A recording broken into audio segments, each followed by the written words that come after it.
Good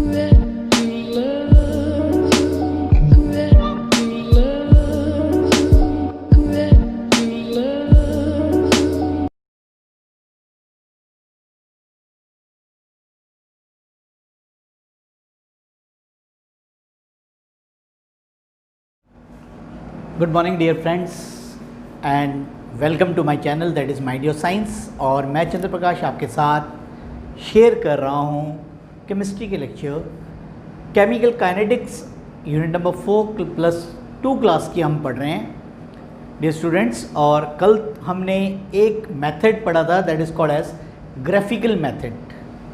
हमने determination की थी rate of the reaction, then we have rate constant, then we have the order of the reaction. आज के जो lectures होंगे इसी टॉपिक को कंटिन्यू करेंगे। 4 मेथड्स और रह गए हैं, उनको मैं आपके साथ डिस्कस करूंगा। तो मैं आप सीधा आपके टॉपिक पे लिए चलता हूं। तो जो सेकंड मेथड है वो आप नोट करेंगे, it is known as initial rate method. कल का पहला टॉपिक था ग्राफिकल मेथड डिटर्मिनेशन का। आज का जो टॉपिक है सेकेंड पार्ट पे पहुंच गए हम, इनिशियल रेट मेथड पर पहुंच गए। In this method we have n number of reactants. इसमें कोई रिएक्टेंट की कंबशन नहीं है कि भाई एक ही रिएक्टेंट होगा। जैसे कल वाले टॉपिक में हमें पता था सिर्फ एक ही रिएक्टेंट ले सकते थे। अगर एक से ज़्यादा रिएक्टेंट होगा तो ग्राफिकल मेथड पॉसिबल नहीं होता डिटरमाइन करने के लिए। तो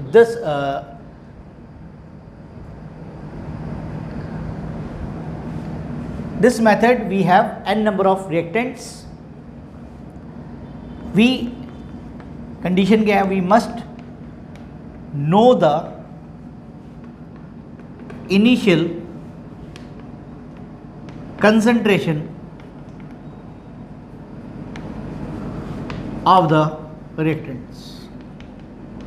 यहाँ पर एक ही कंडीशन है कि जो इनिशियल कंसंट्रेशन है हमारी रिएक्टेंट्स की वो हमें क्या होनी चाहिए, नोन होनी चाहिए। Let us suppose a general chemical reaction. ये भी थ्योरेटिकल आर्टिकल है, प्लीज़ आप मेरे साथ नोट डाउन करते रहें, अपने नोट्स बनाते रहें। A moles of A plus B moles of B plus C moles of C changes into product. तो देयर आर 3, हमने 3 रिएक्टेंट्स ले लिए A, B और C, और ये गैस के नंबर ऑफ मोल्स।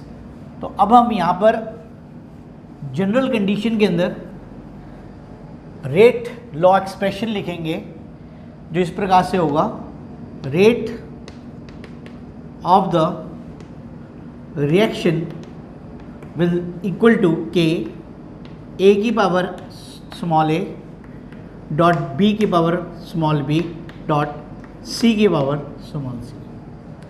अब आगे हमने सपोज करना है, suppose that the concentration of A is changed while B and C remains the constant, remains the constant। मतलब कहने का मतलब ये है डियर स्टूडेंट्स कि 3 क्वांटिटीज लिए, 3 रिएक्टेंट्स लिए हैं A, B और C। इनमें से A को चेंज करना है, B और C क्या रखना है, कांस्टेंट रखना है। तो अब इस केस में क्या होगा, जो रेट ऑफ रिएक्शन आएगा वह विथ रिस्पेक्ट टू क्या आएगा, A। In this case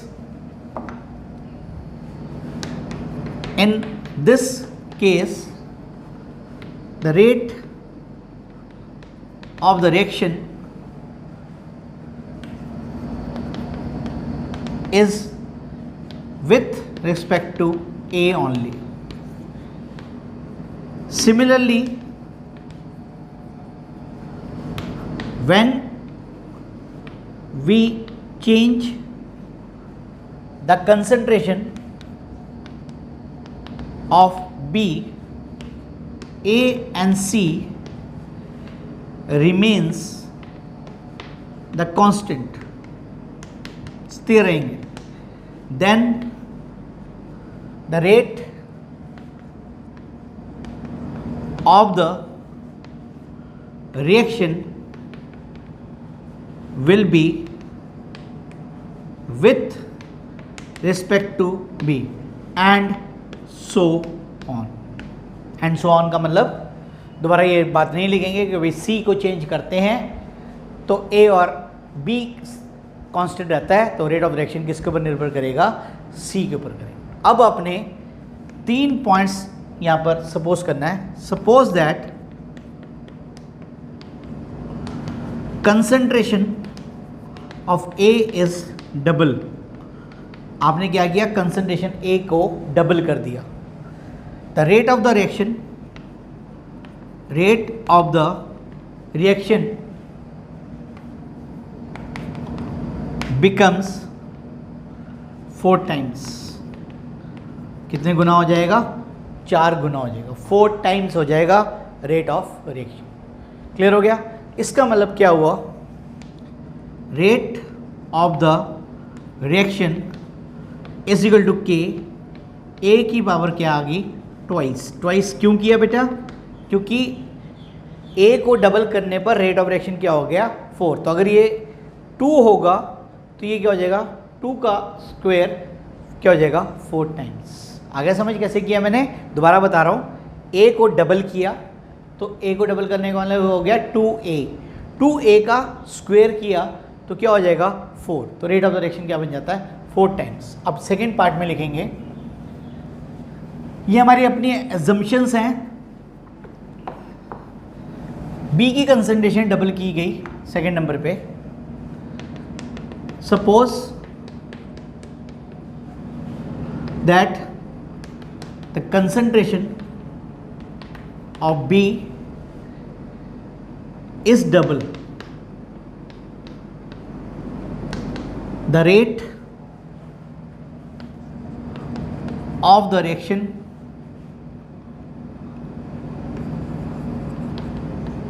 also becomes what, double. Rate of reaction भी क्या हो जाएगा, डबल हो जाएगा। इसका मतलब क्या हुआ कि डबल करने पर डबल, तो rate of the reaction is equal to k B की पावर 1 क्यों, 2b मतलब रेट ऑफ रिएक्शन क्या है, ट्वाइस। और थर्ड हमारे पास सपोजिशन है, suppose that the concentration of C is double, the rate of the reaction remains the constant. Rate of reaction को किसी भी तरीके का कोई भी फर्क नहीं पड़ता है। The rate of the reaction remains the constant।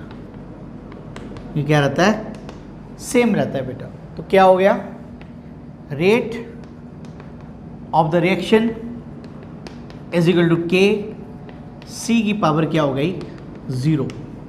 क्यों होगी 0, क्योंकि रेट ऑफ द रिएक्शन क्या है, इंडिपेंडेंट है, कंसंट्रेशन के ऊपर निर्भर नहीं कर रहा है। तो comparing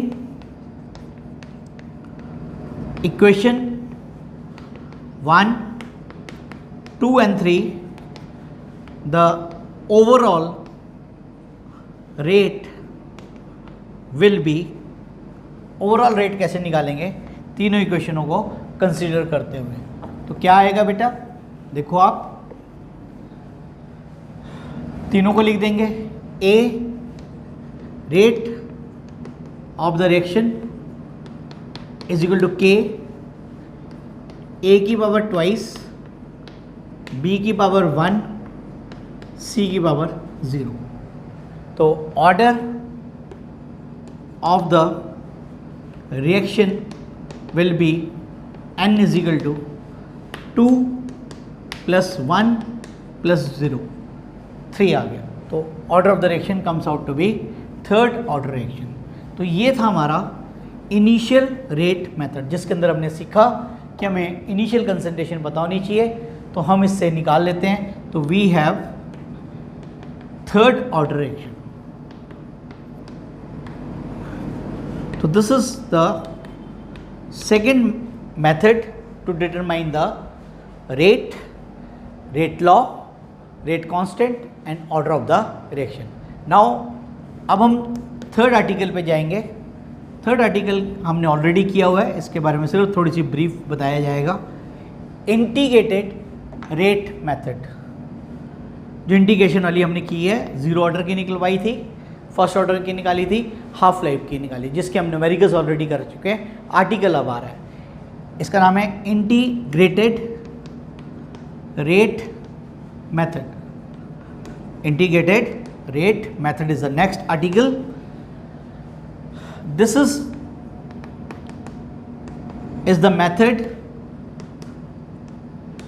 mostly used to determine the rate law, rate constant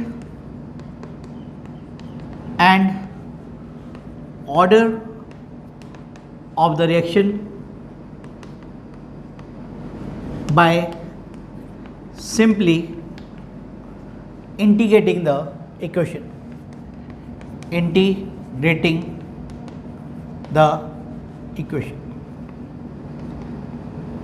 as given below।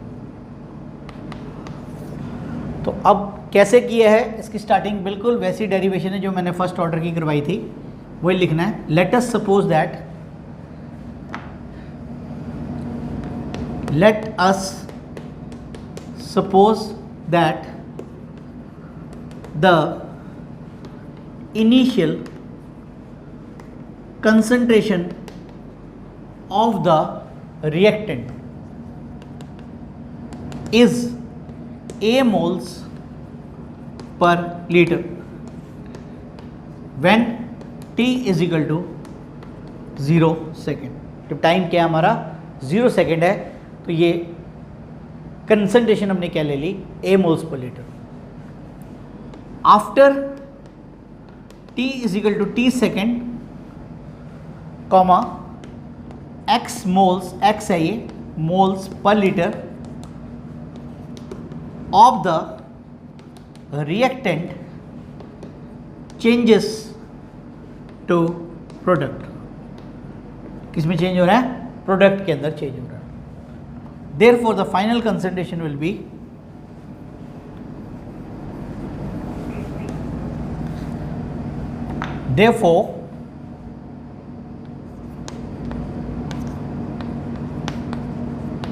the final concentration will be A minus X moles per liter। तो from here dx by dt is equal to k A minus x की 1 times.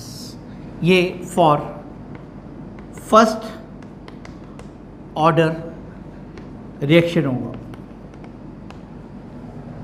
और इसकी derivation हमने की हुई है, आगे continue नहीं करेंगे, अंडरस्टूड है। और यहाँ लिखेंगे dx by d t is equal to a की a माइनस एक्स के इंटू ए माइनस एक्स की power 2 for second order reaction. तो अब यहाँ पर आप समझ गए डबल डिफरेंशिएशन करनी पड़ेगी, यहाँ सिंगल डिफरेंशिएशन की थी इंटीग्रेशन, या क्या करनी पड़ेगी, डबल इंटीग्रेशन करनी पड़ेगी, और and so on, and so on.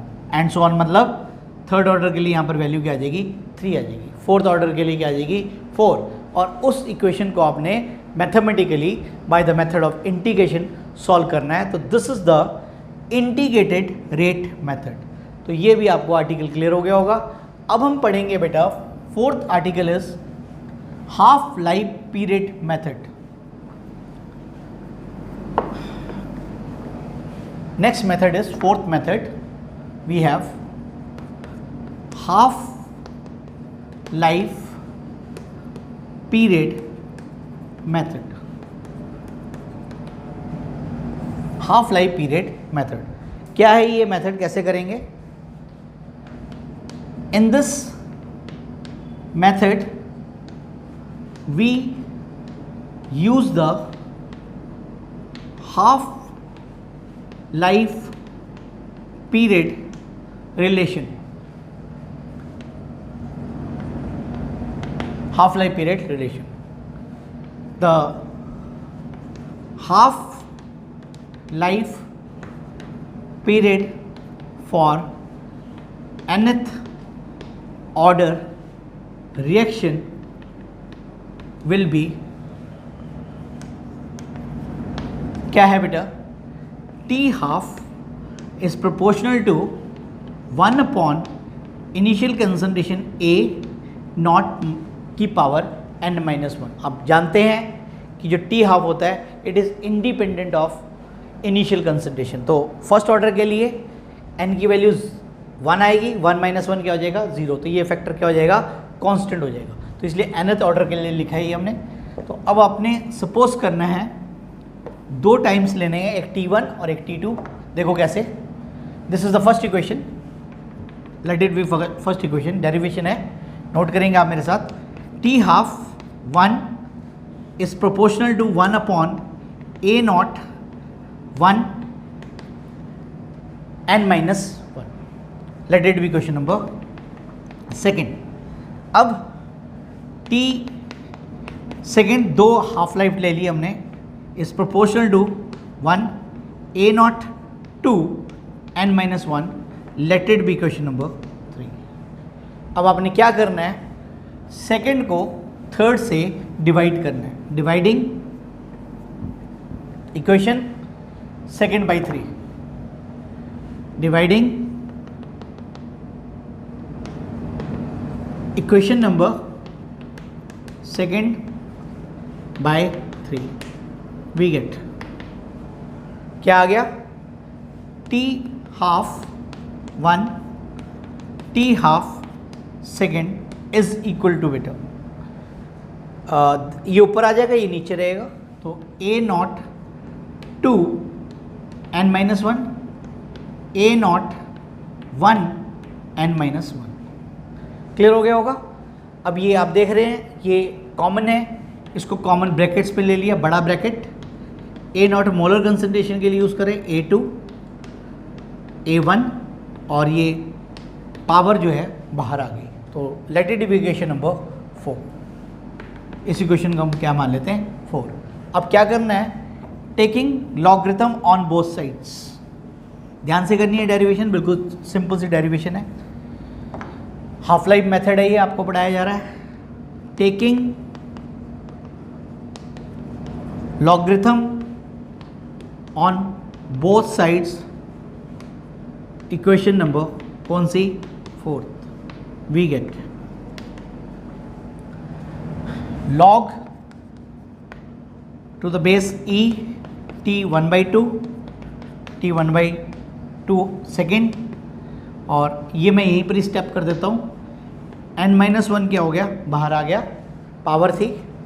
और ये क्या है, log a naught 2 a naught 1. हो गया क्लियर, समझ आ गया. Late it B equation number 5. इसको हम खोल लेंगे बेटा. ये क्या है, log m/n है, इसको m-n कर लें तो क्या आ जाएगा, it will be like this. और log t 1/2 1 minus log t 1/2 second, इसको ब्रैकेट में ले लिया, इज इक्वल टू n-1 जो आप देख रहे हैं बाहर है, और इधर खोला ब्रैकेट ले लिया, log a naught 2 minus log a naught 1. अब इसके बाद n-1 को इधर ले आएंगे, इज इक्वल टू, ये चीज़ नीचे चली जाएगी, तो log t1/2 1 log t1/2 second divided by log a02 minus log a01। और लास्ट स्टेप इज n की वैल्यू निकालनी है, ऑर्डर निकलेगा इससे बेटा, तो n इज इक्वल टू 1 उधर प्लस हो जाएगा, और तो आपको डेरिवेशन समझ आ गई होगी, n is equal to 1 plus हो गया ये उधर जाके log एज इट इज रहेगा t1 log t2 divided by log a02 minus log a01। तो this is the formula to calculate the order of the reaction. तो ये था हमारा मेथड नंबर 4 जो कि कंप्लीट डेरिवेशन थी मैथमेटिकल। इसको ध्यान से आपने कर लेनी है, नोट कर ली होगी आप लोगों ने। तो अब मैं आपको इसका लास्ट मेथड पढ़ाने जा रहा हूँ, और लास्ट मेथड क्या है बेटा, साइंटिस्ट का नाम है ओस्टवाल्ड, डिल्यूशन या आइसोलेशन मेथड। तो fifth method is known as Ostwald dilution method, या इसको आइसोलेशन मेथड भी बोल देते हैं। It is also known as isolation method, it is also known as isolation method. ये क्या है मेथड, अब आपको बताएंगे। In this method we can have as many reactants, but condition है, but except one reactant other reactants are present in large excess, large excess. The reactants which are present in excess quantity does not affects the rate of the reaction। Rate of reaction वही affect करता है जो कम concentration पे है, जो ज़्यादा concentration में होगा वो रेट ऑफ रिएक्शन को अफेक्ट नहीं करेगा, affect the rate of the reaction. Let us consider a general reaction. क्या दिया हुआ है, A moles of A, B moles of B, C moles of C gives you products।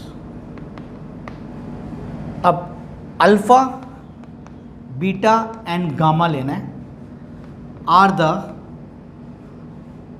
Order with respect to A, with respect to B, with respect to C respectively। अब यहाँ पर कैसे लिखेंगे rate of reaction, जरा देखो। तो rate of the reaction will be rate of the reaction is equal to के, ए की पावर अल्फा, बी की पावर बीटा और सी की पावर गामा। अब हम इनमें से किसी को भी सपोज कर सकते हो, बुक में ए को लेस माना है, बी और सी को एक्सेस माना है, तो तुम बी को भी मान सकते हो, सी को भी मान सकते हो। तो हम क्या मानेंगे, जिसको भी मानेंगे। Let us suppose that the B and C are present in excess quantity, in excess quantity, so that the rate of the reaction will depend upon the concentration of A only। तो B और C यहाँ पर क्या हो गया, स्थिर हो गया, कांस्टेंट हो गया बेटा। तो हमारे पास आंसर क्या आया, rate of the reaction is equal to K A की पावर अल्फा। B और C क्या हो गया, स्थिर हो गया, कांस्टेंट हो गया, क्योंकि उनकी कंसंट्रेशन एक्सेस में थी। और यहीं से हम निकालेंगे K बराबर बेटा rate of the reaction divided by A की पावर अल्फा। तो ये थे हमारे 5 मेथड जिसके द्वारा हमने पढ़ना सीखा कि how to determine the rate law, rate constant and order of the reaction. तो कल हमने पहला मेथड पढ़ा था ग्राफिकल मेथड, आज मैंने पढ़ाया है initial rate method, integrated method, third is half life period method, और फोर्थ है आज का बता रहा हूँ ओस्वाल्ड डिल्यूशन मेथड। और कल हमने एक पढ़ा था ग्राफिकल मेथड। तो ये टोटल 5 मेथड्स हैं जो हमने डिस्कस किया आपके साथ। तो ये इनिशियल रेट मेथड के न्यूमेरिकल्स पेपर में आ जाते हैं, वो भी आपको साथ में शेयर करूंगा न्यूमेरिकल्स। तो इसके साथ ही आज का जो लेक्चर है, वीडियो लेक्चर, यहीं पर ही क्लोज करता हूँ। Thank you for watching my channel, that is mind your science.